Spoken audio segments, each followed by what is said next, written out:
আমি চতুর্দিকের আওয়াজ বন্ধ করে দেই, পাখির আওয়াজ বন্ধ করে দেই, পশুর আওয়াজ বন্ধ করে দেই, সিএনজি ড্রাইভার আর অটো ড্রাইভারদের গাড়ি গ্যারেজে জমা দিয়ে দেই, সব দোকানদার ব্যবসায়ীরা যার যার কর্ম ছেড়ে তারা ঘরে ফিরে আসে, চতুর্দিক বন্ধ করে দেই।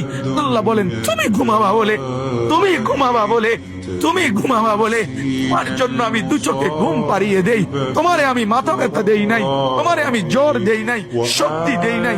আজকের রাত এই জ্বর সর্দি থেকে মুক্ত রাখছি, তো আমি আল্লাহ তোমাকে ঘুম পাড়াবো বলে তোমার মা অসুস্থ, বাবা অসুস্থ, ছেলে অসুস্থ, স্ত্রী অসুস্থ, যদি এমন বিপদের খবর হইতো তাইলে তুমি ঘুমাইতে পারতা না।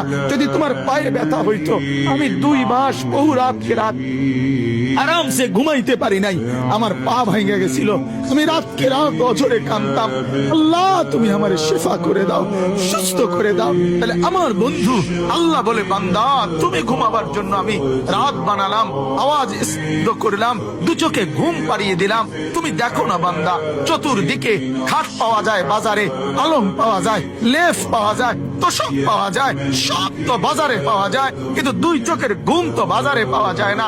আমি ঘুম পাড়াই, আমি ঘুম পাড়াই, আমি ঘুম পাড়াই, আমি ঘুম পাড়াই। তোমার মা ঘুমায় যায়, তোমার বাপ ঘুমায় যায়, তোমার স্ত্রী ঘুমায় যায়, তোমার বন্ধুরা ঘুমায় যায়, তুমি যেই নারীকে ভালোবাসো সেও তো ঘুমায় যায়। আমি আল্লাহ আমি জেগে থাকি। রাত 2টায় যদি তোমার পেশাব করতে উঠতে হয়, বাথরুমের জরুরত হয়, আমি ঘুমাই না, আমি 2 চোখ খুলে দেই, আবার তোমাকে ঘুম থেকে জাগিয়ে দেই। তো আল্লাহ বলেন এত কিছু করি আমি, আমি আমি বিনিময়ে আমি কি একটা সেজদা পাই না?